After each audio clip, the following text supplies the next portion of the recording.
everyone, this is Jason Lauer, EDUC639 interview.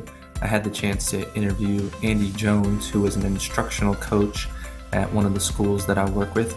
Andy, before his current instructional coach position, was an ITRT, or Information Technology Resource Teacher, with the Charlottesville City Schools for 5 years. Prior to this position, the school system did away with ITRTs, so Andy is now considered an instructional coach, where he is still very much a big part of the integration of technology in Charlottesville City Schools.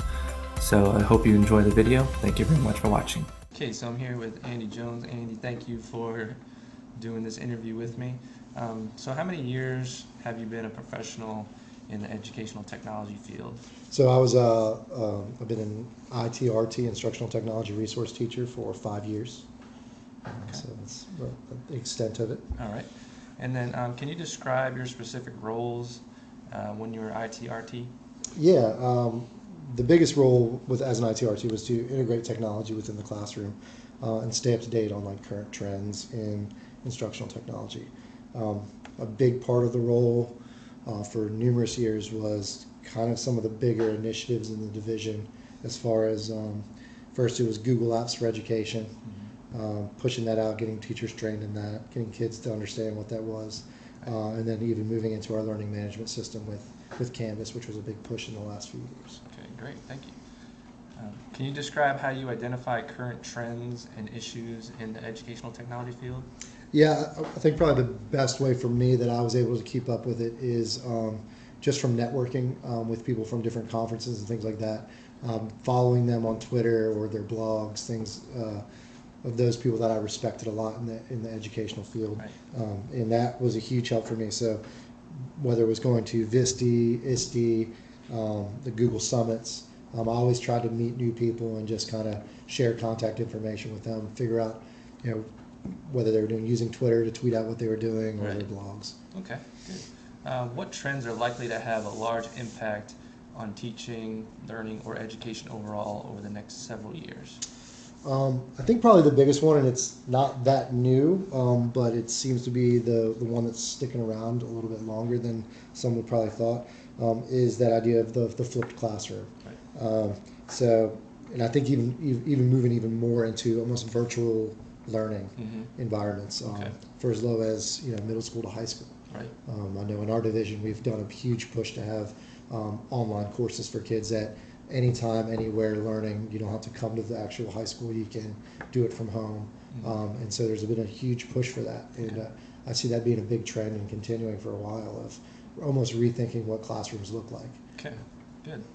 How do you, let's see, what factors do you consider when deciding to adopt emerging technologies for your organization?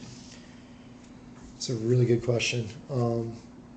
I think there's so much cool stuff that comes out. One thing I feel like for public schools especially, is it sustainable?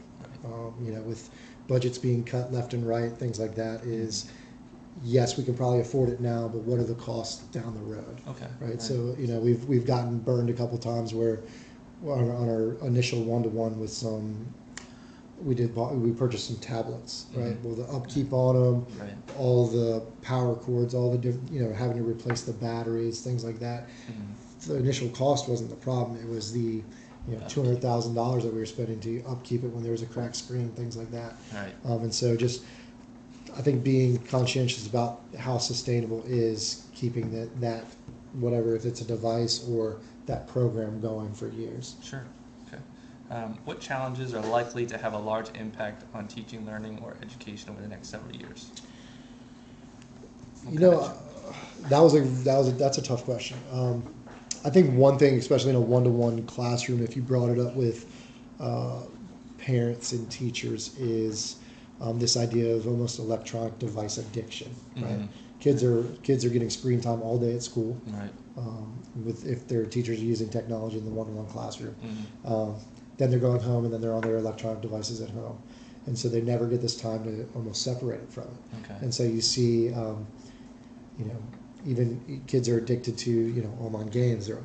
They can't stop checking their phone, or Right. you know, it's a big issue, and I'd be interested to see what the research is behind that in the long term, because I do think that could be a big challenge. Is once we start to see that research of, yeah, there's a problem that's happening with that, I can see the big pushback to happen with technology in the classroom. Okay.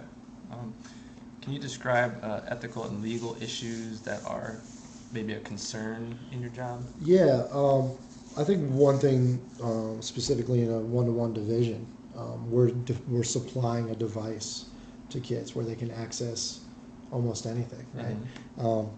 And then providing then Google Apps for Education, or our learning management system, where there are Google Hangouts tied to that. There's email tied to that. One of the big legal issues is cyberbullying, right? Okay, right. Who's liable for that?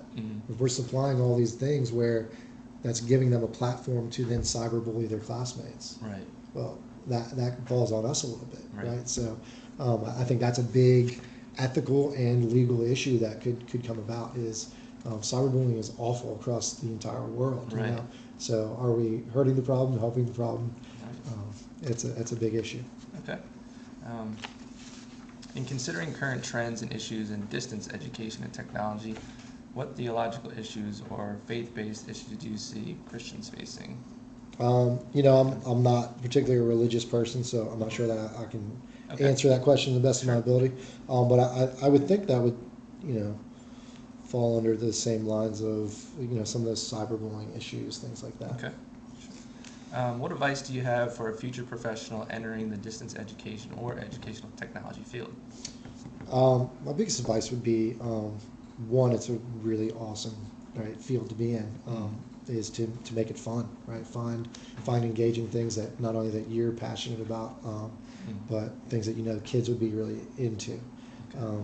But also, another piece of advice would be to network as much as possible. So go to conferences, meet people. There are some amazing things happening in the educational, instructional technology world, and making those connections, seeing what other people are doing, having people that you can then ask questions to and throw some ideas around on. So great. Yeah. All right. Well, thank you very much for your time. I No problem, appreciate man. it. Thank you. Yep.